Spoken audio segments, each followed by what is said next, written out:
Hi, this is Matt on behalf of Expert Village, and today we're going to learn how to make my slow-cooked chicken with garlic ranch potatoes.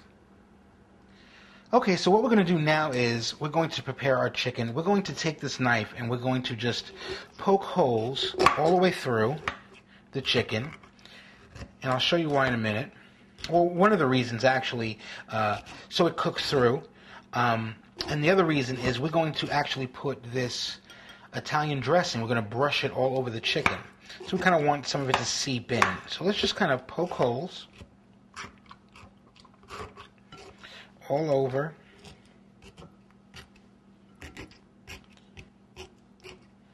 Okay.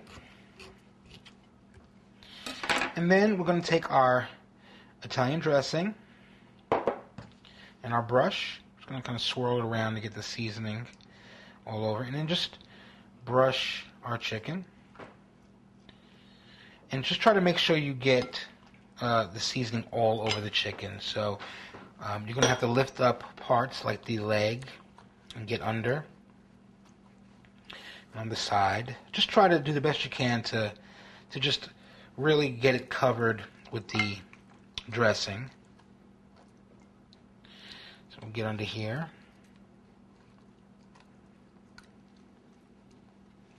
Okay, that's looking really good.